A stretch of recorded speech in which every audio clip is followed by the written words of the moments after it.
Halo, rekan-rekan akademia. Selamat berjumpa lagi dengan saya, Anggono Raras.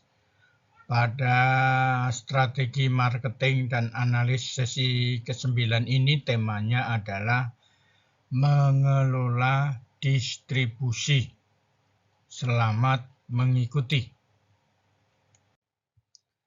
Manajemen distribusi adalah proses perencanaan, pelaksanaan, dan pengendalian aliran barang atau produk dari produsen atau penyedia jasa ke konsumen akhir.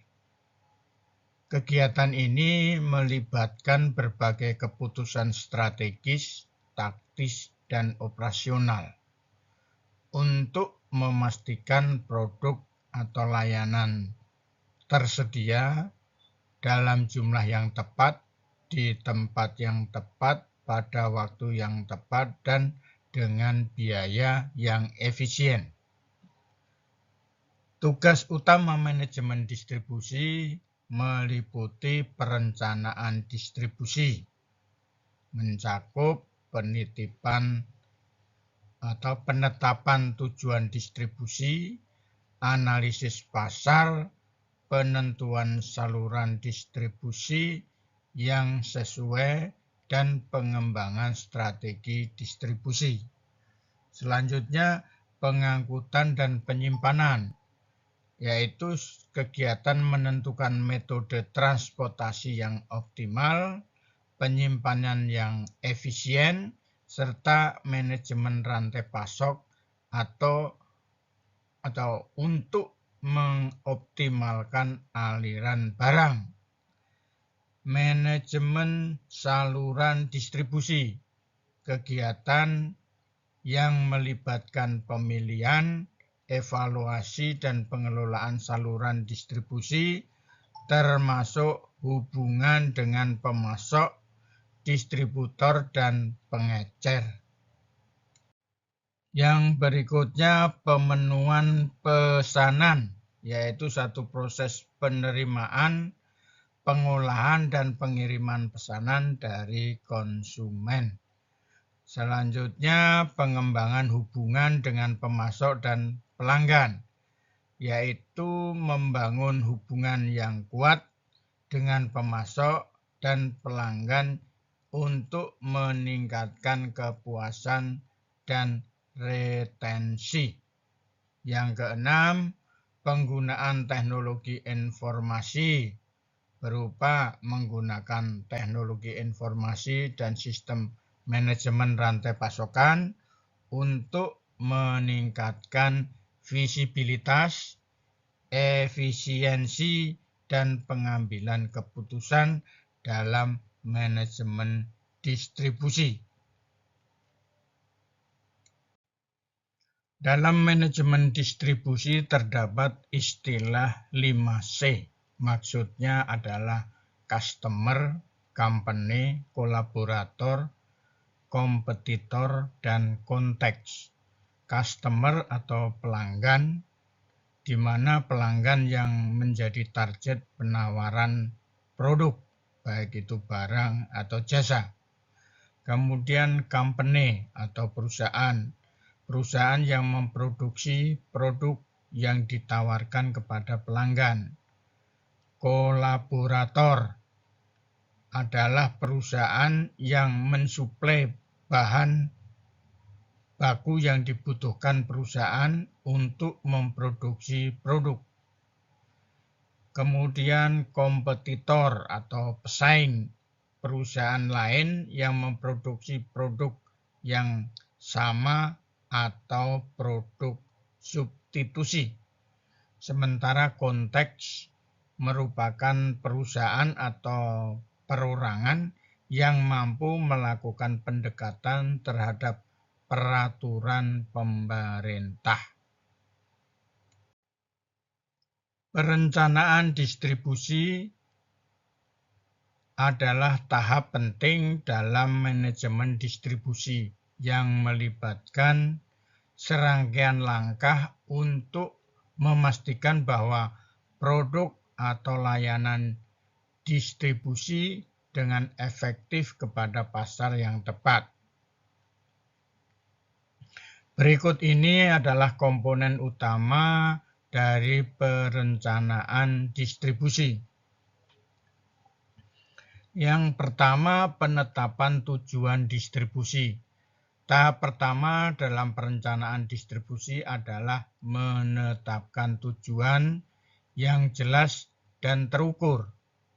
Ini mungkin termasuk penentuan target pasar, volume penjualan yang diharapkan, pangsa pasar yang dituju, dan tingkat kepuasan pelanggan yang ingin dicapai melalui distribusi produk atau layanan. Analisis pasar.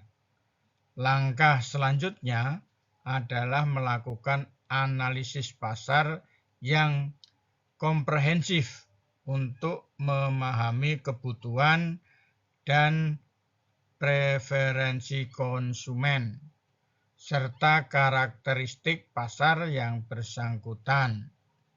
Analisis ini dapat mencakup penelitian pasar, analisis pesaing, identitas tren pasar, dan evaluasi faktor-faktor lingkungan eksternal yang dapat mempengaruhi strategi distribusi.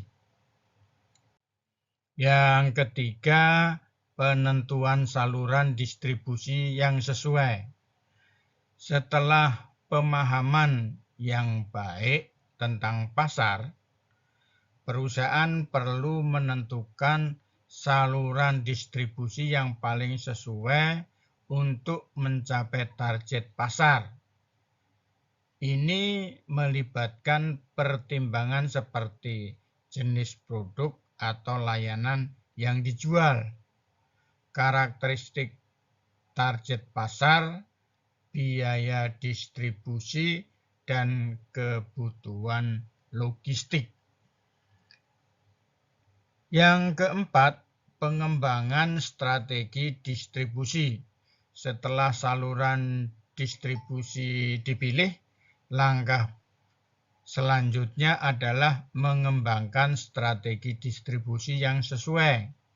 Ini mungkin termasuk penetapan harga yang tepat, promosi yang efektif, pengelolaan stok yang efisien, dan pemilihan metode pengiriman yang sesuai. Jadi selama proses perencanaan distribusi, penting untuk memantau dan mengevaluasi kinerja distribusi, serta melakukan penyesuaian. Halo, rekan-rekan akademia, selamat berjumpa lagi dengan saya, Anggono Raras. Pada materi strategi marketing dan analis sesi ke-10 dengan tema mengelola penjualan.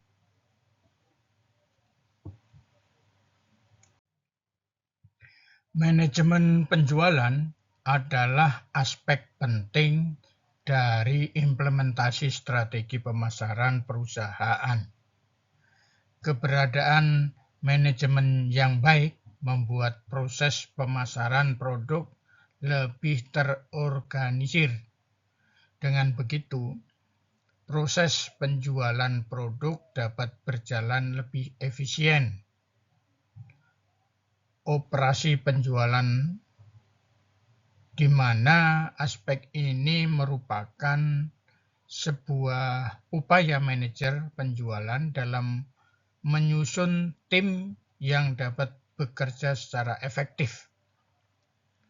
Untuk alasan ini, manajer penjualan tidak hanya ditugaskan untuk memilih sumber daya manusia yang tepat atau SDM, namun juga perlu membekali pengetahuan yang sesuai untuk membuat penjualan dengan benar dan dapat menghasilkan keuntungan yang lebih tinggi untuk perusahaan.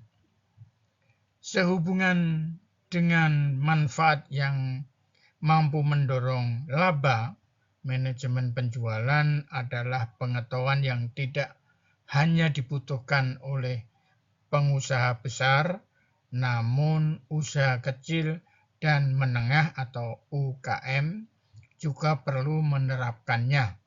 Dengan begitu, perusahaan tersebut dapat bersaing lebih baik meskipun harus berurusan dengan perusahaan yang lebih besar. Manajemen penjualan adalah suatu proses pengembangan tim penjualan, mengkoordinasikan implementasi strategi penjualan, dan pada saat yang sama menerapkan teknik penjualan dalam bisnis. Aplikasi ini dapat membantu perusahaan mencapai target yang telah ditentukan dan bahkan melebihinya. Penerapan manajemen penjualan dapat mendorong kerjasama dari setiap orang pada tim penjualan. Dalam penerapannya, The Investor Book menyebutkan 3 aspek penting dalam manajemen penjualan. Yang pertama, operasi penjualan. Aspek ini merupakan upaya manajer penjualan dalam menyusun tim yang dapat bekerja secara efektif. Untuk alasan ini, manajer penjualan tidak hanya ditugaskan untuk memilih SDM saja yang tepat, namun juga perlu membekali dengan pengetahuan yang sesuai untuk membuat penjualan dengan benar. Yang kedua, strategi penjualan. Penerapan manajemen penjualan juga harus memperhatikan strategi. Anda tidak dapat segera memegang barang dagangan di tempat yang ramai dan berharap pembeli datang dan melakukan transaksi. Sebaliknya, Anda perlu membangun penjualan funnel yang dapat memberikan konversi keberlanjutan.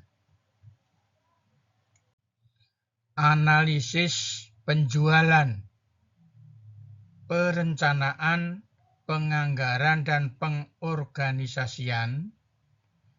Ketika target penjualan telah ditetapkan, fungsi manajemen penjualan berikutnya adalah untuk melakukan perencanaan, penganggaran, dan pengorganisasian. Perusahaan yang dapat memilih untuk menggunakan strategi yang ada atau memodifikasi sesuai dengan kebutuhan. Aspek fundamental seperti penggunaan sumber daya, saluran distribusi. Halo, para akademia, selamat berjumpa lagi dengan saya, Anggono Raras. Pada pertemuan sesi ke-11, strategi, marketing, dan analis. Pada kesempatan ini, temanya adalah mengelola produk baru. Mari kita simak bersama-sama. Peramalan permintaan produk baru. Produk dan layanan baru adalah kunci pertumbuhan berkelanjutan. Mereka memungkinkan perusahaan untuk mendapatkan dan mempertahankan posisi pasar, yang mereka miliki dengan memanfaatkan perubahan di pasar untuk menciptakan nilai pelanggan yang superior. Artinya nilai yang diberikan kepada pelanggan itu memang bagus, ya. Aspek utama merancang dan mengelola penawaran produk baru adalah fokus pada bab ini. Keputusan untuk meluncurkan penawaran baru berasal dari keyakinan perusahaan yang ada permintaan pasar untuk keuntungan yang diberikan oleh penawaran ini. Untuk menentukan strategi dan taktik desain yang terlibat dalam pengembangan penawaran baru, kebutuhan perusahaan untuk mengetahui secara spesifik pasar sasaran, khususnya ukuran pasar yang untuk penawarannya. Proses memperkirakan besarnya pasar potensial ini disebut sebagai peramalan permintaan. Ada dua jenis perakiraan permintaan yang umum. Perakiraan pasar dan penjualan perakiraan, ya, atau perakiraan penjualan. Perakiraan pasar memperkirakan total volume penjualan yang pada akhirnya bisa dicapai oleh semua perusahaan di pasar tertentu. Perkiraan potensi pasar biasanya digunakan untuk membuat keputusan masuk dan keluar pasar. Alokasi sumber daya keputusan dan untuk menetapkan tujuan perlu dilakukan evaluasi kinerja. Tidak seperti perkiraan pasar yang menunjukkan volume penjualan yang berpotensi dapat dicapai pada suatu pasar tertentu. Perakiraan penjualan memberlakukan kerangka waktu tertentu untuk mencapai volume penjualan. Perakiraan penjualan adalah perkiraan dari total volume penjualan yang dapat dicapai dalam kerangka waktu tertentu. Mirip dengan perkiraan potensi pasar. Perkiraan penjualan biasanya digunakan untuk membuat keputusan masuk dan keluar. Dalam mengalokasikan sumber daya, merencanakan produksi kapasitas, dan mengevaluasi dampak dari berbagai variabel bauran pemasaran terhadap penjualan. Mengemukakan terdapat 3 platform utama dalam sosial media. Yang pertama, online community and forum. Ada berbagai bentuk dan ukuran komunitas online dan forum yang mana banyak dibuat oleh pelanggan atau kelompok pelanggan tanpa ada hubungan komersial ataupun afiliasi perusahaan. Beberapa komunitas online dan forum ini didukung oleh perusahaan yang anggotanya berkomunikasi dengan perusahaan dan satu sama lain dengan lewat posting, instant messaging, dan juga chatting yang berdiskusi tentang minat khusus yang dapat berkaitan dengan produk perusahaan dan merek. Contohnya grup WhatsApp.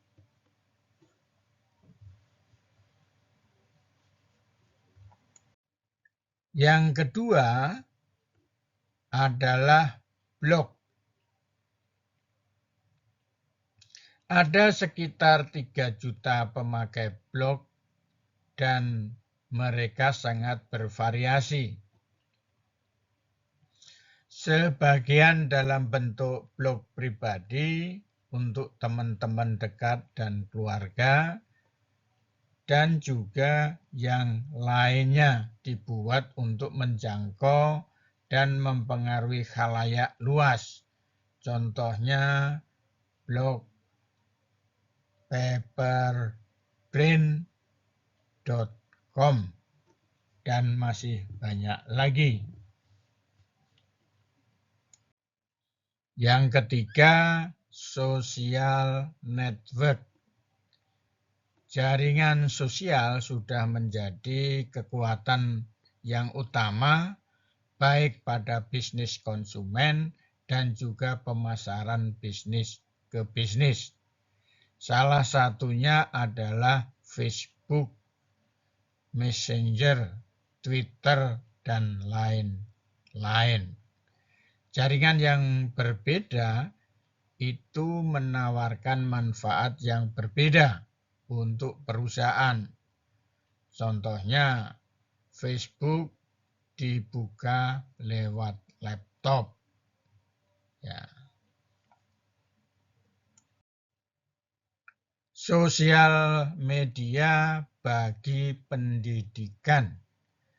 Pembelajaran jarak jauh atau PJJ merupakan pembelajaran yang ditempuh sejak adanya PSBB atau zaman ada virus COVID.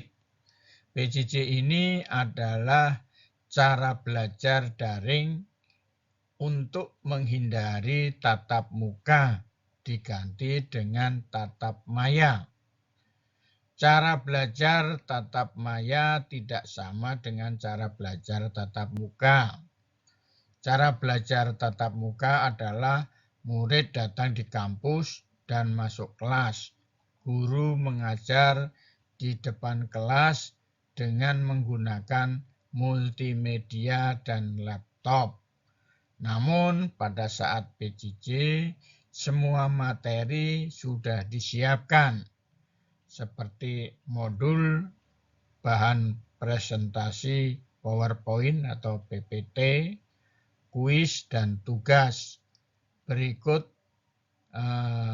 bisa dilihat hal-hal yang dapat dilakukan di dalam PJJ.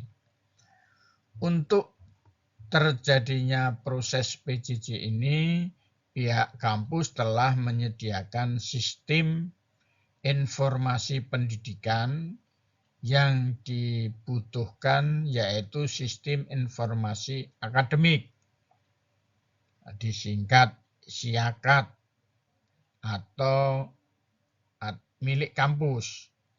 Sistem ini berfungsi sebagai tempat menyimpan data-data akademis seperti modul, kuis, tugas, data administrasi dosen, mahasiswa, dan daftar nilai. Agar mahasiswa dapat mengakses sistem ini ke dalam perangkatnya, maka mahasiswa harus mempunyai link dan password dari pihak akademik. Untuk komunikasi antara dosen dan mahasiswa dapat digunakan aplikasi Google Meet, Zoom, dan lain sebagainya. Brand image Definisi brand image mewakili simbolisme pribadi konsumen yang terdiri dari semua definisi dan evaluasi yang terkait dengan merek. Selanjutnya, brand image dideskripsikan sebagai persepsi dan keyakinan yang dianut oleh konsumen sebagaimana tercermin dalam asosiasi yang ada dalam ingatan konsumen. Sementara itu, brand image memiliki makna yang diasosiasikan oleh konsumen terhadap suatu merek yang tetap dipertahankan di benak mereka. Brand image sebagai persepsi konsumen dan preferensi untuk suatu merek, sebagaimana tercermin dalam berbagai jenis asosiasi merek yang terdapat dalam ingatan konsumen. Berdasarkan beberapa pendapat tersebut, dapat disimpulkan bahwa brand image adalah persepsi dan keyakinan pelanggan terhadap suatu merek yang tetap harus dipertahankan di benak pelanggan.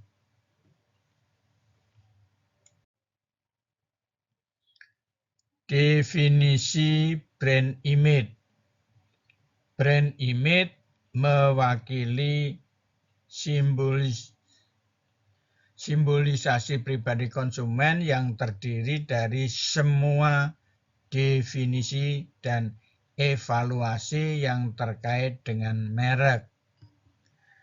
Brand image dideskripsikan sebagai persepsi dan keyakinan yang dianut oleh konsumen sebagaimana tercermin dalam asosiasi yang ada dalam ingatan konsumen.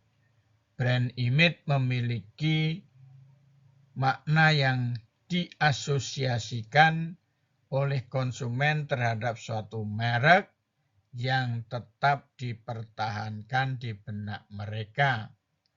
Brand image sebagai persepsi konsumen dan preferensi untuk suatu merek, sebagaimana tercermin dalam berbagai jenis asosiasi merek yang terdapat dalam ingatan konsumen.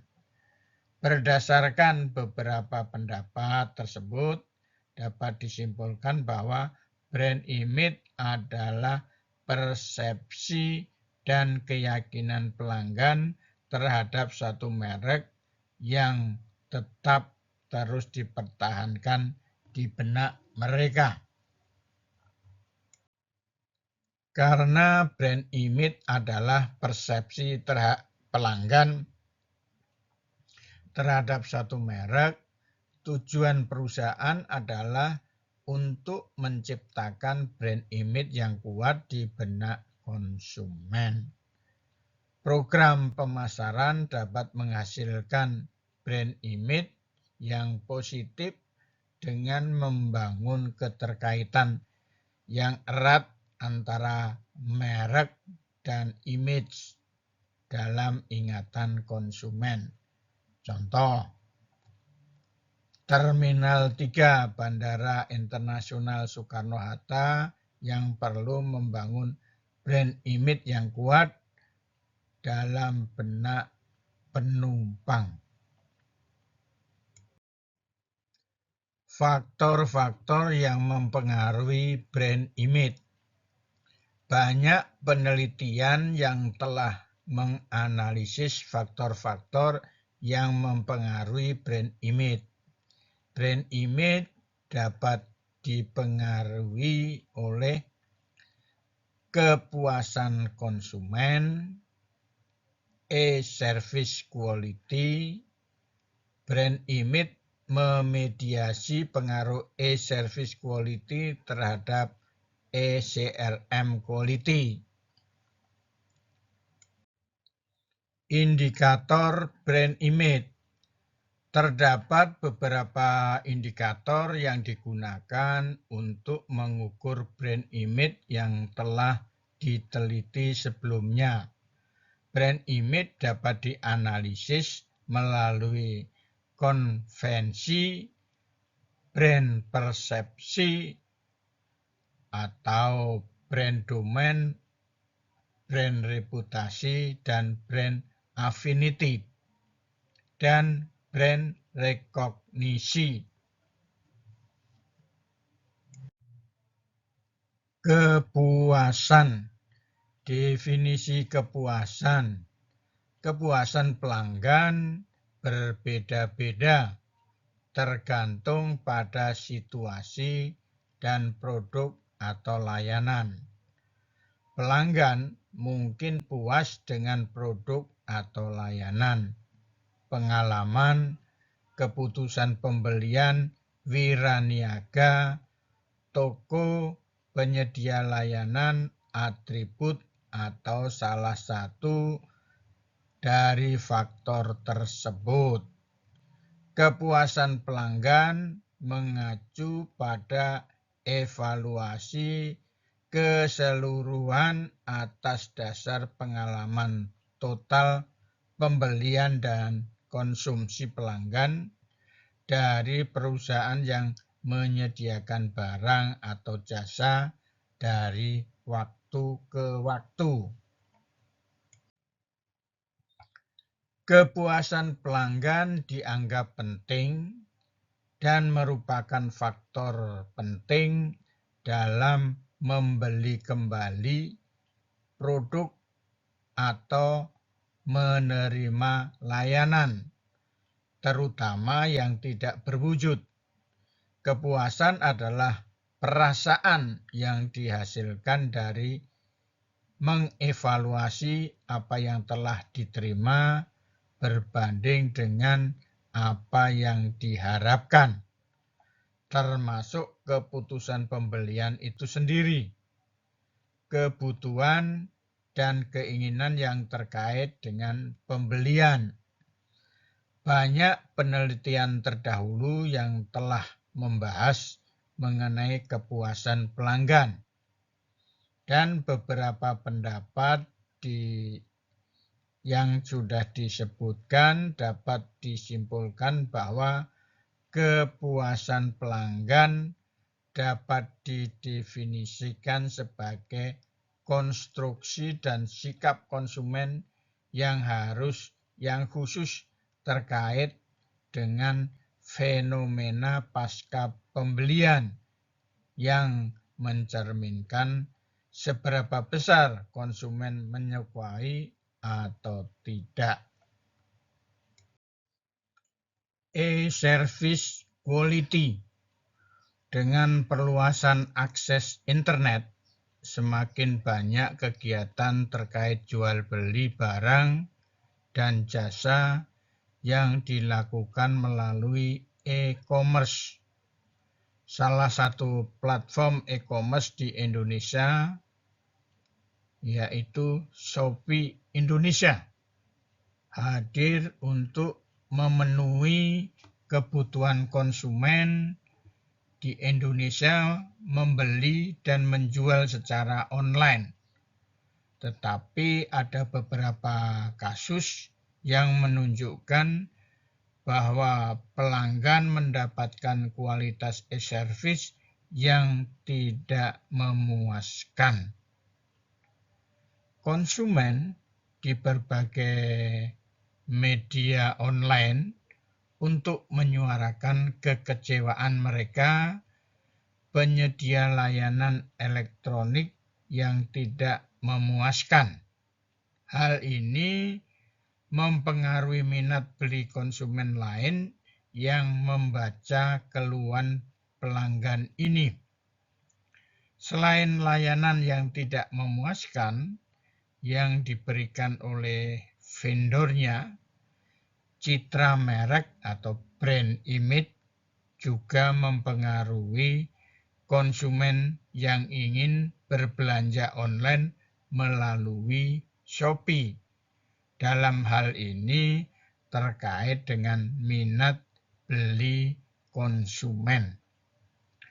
Ada beberapa cara untuk melihat bagaimana citra kantor cabang.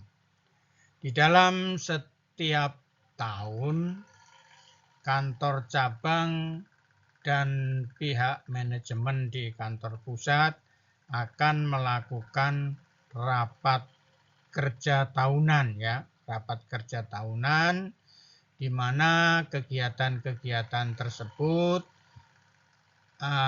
oleh manajemen bersama kantor cabangnya melakukan kesepakatan dalam menentukan key performance atau KPI untuk 1 tahun anggaran. Contohnya di sini kesepakatan yang harus dipenuhi oleh pihak kantor cabang yaitu kepuasan pelanggan harus mencapai 95%. Artinya sudah ada data tahun sebelumnya yaitu kepuasan pelanggan mungkin 90% sehingga naik 5%. Untuk 1 tahun anggaran tersebut kantor cabang itu dituntut untuk mencapai kepuasan pelanggan 95%. Artinya di sini dia harus naik 5%. Bagaimana cara mengetahui daripada kepuasan pelanggan? Ya tentunya dilakukan survei, ya. Dilakukan survei secara langsung di lapangan di kantor cabang tempat dia bekerja. Kemudian yang kedua, pendapatan naik 7%. Jadi pendapatan naik 7% ini adalah pendapatan dalam bentuk uang, ya. Naik 7%. 7% itu artinya dibandingkan tahun sebelumnya, ya, tahun sebelumnya. Kemudian ada juga yang ketiga, KPI yang ketiga adalah inovasi. Jadi di sini untuk awal-awal biasanya yang penting ada satu kegiatan inovasi, ya. Satu kegiatan inovasi. Bila sudah perusahaan itu sudah begitu maju, maka ditentukan pada tahun ini, tahun yang sedang berjalan, harus inovasinya jumlahnya lebih banyak dari tahun yang lalu. Kalau tahun lalu inovasinya ada 2 inovasi, tahun ini inovasinya minimal ada 3. Jadi ada penambahan inovasi, ya. Kemudian yang keempat, keberlanjutan. Nah, yang dimaksud keberlanjutan ini adalah pemanfaatan material-material daur ulang, ya. Karena untuk keberlanjutan lingkungan, ya. Ini terkait dengan lingkungan keberlanjutan ini. Silakan. Jadi di sini rekan-rekan akademia, KPI di sini adalah sesuatu yang sudah diperhitungkan akan dapat dicapai. Jangan menentukan KPI itu adalah menjerat. Artinya tidak pernah dilakukan satu koordinasi dengan antara manajemen kantor pusat dengan kantor cabang, tahu-tahu ditentukan. Artinya itu ingin menjatuhkan, ya, ingin menjatuhkan. Jadi maka yang namanya KPI itu adalah suatu kesepakatan kinerja yang harus dipenuhi dalam 1 tahun anggaran.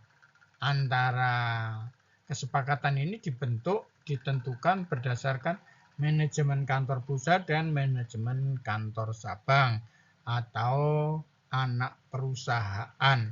Nah, itu biasanya ada namanya kontrak manajemen yang ditandatangani oleh kedua belah pihak. Itu rekan-rekan tentang contoh KPI untuk kantor cabang.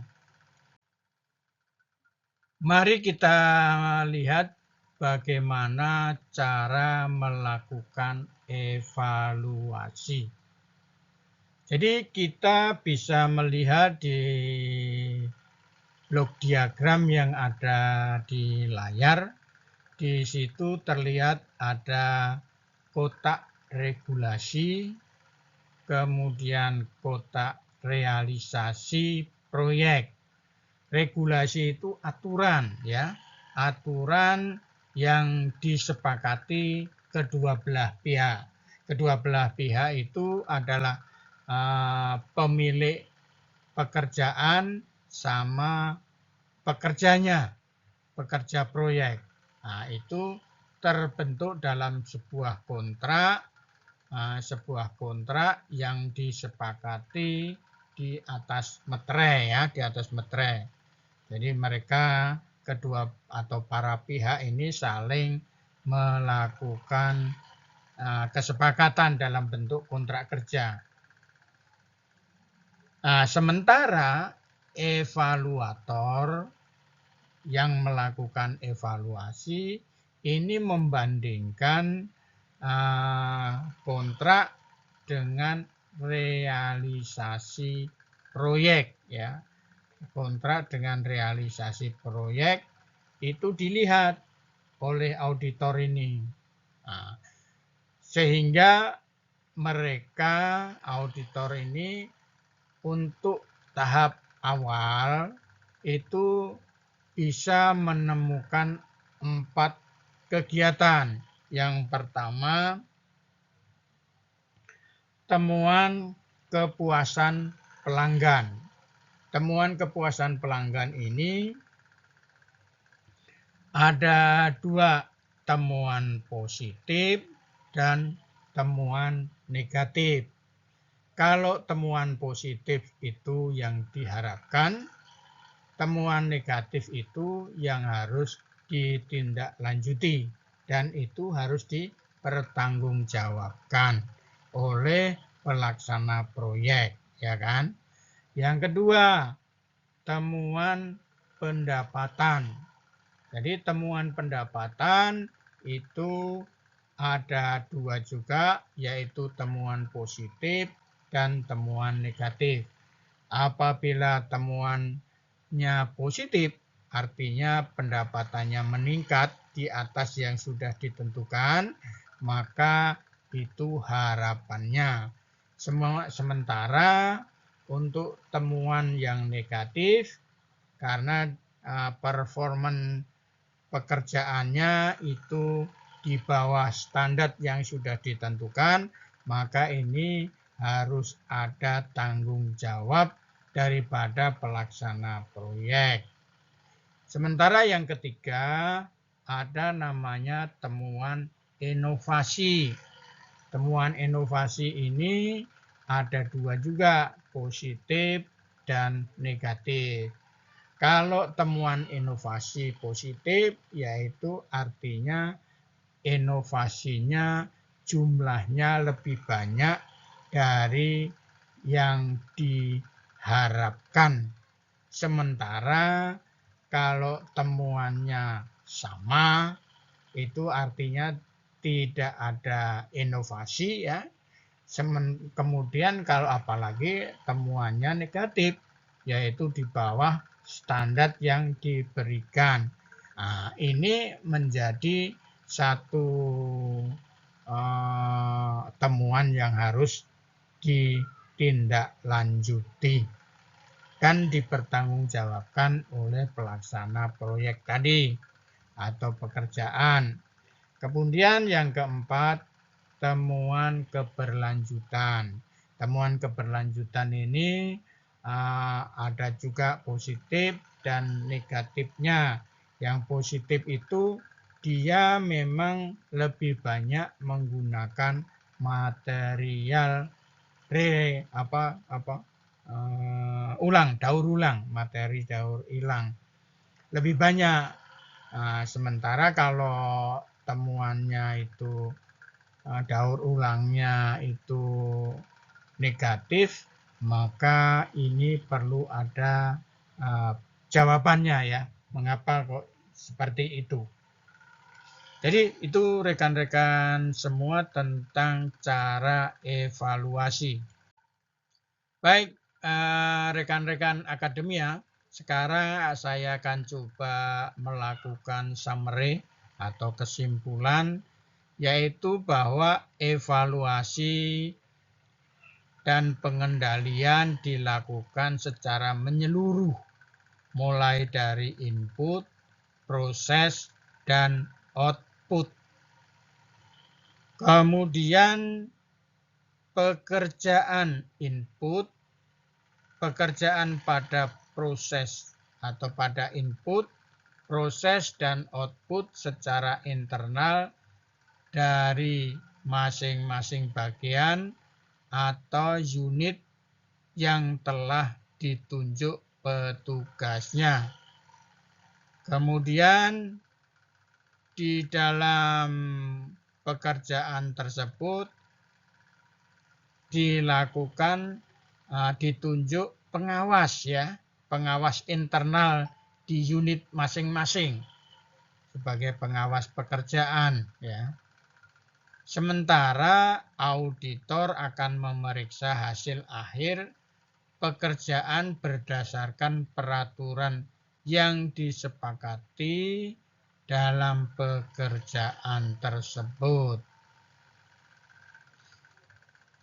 Itu rekan-rekan semua, mudah-mudahan kegiatan ini bermanfaat.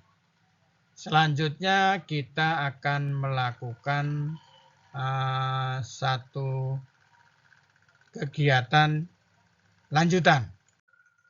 Kegiatan lanjutan ini bentuknya adalah diskusi berupa tanya jawab bagi rekan akademia yang ingin tahu lebih dalam atau ingin bertanya ke hal-hal yang kurang dimengerti, maka proses ini atau dalam forum ini merupakan hal yang dapat digunakan ya, yang dapat digunakan.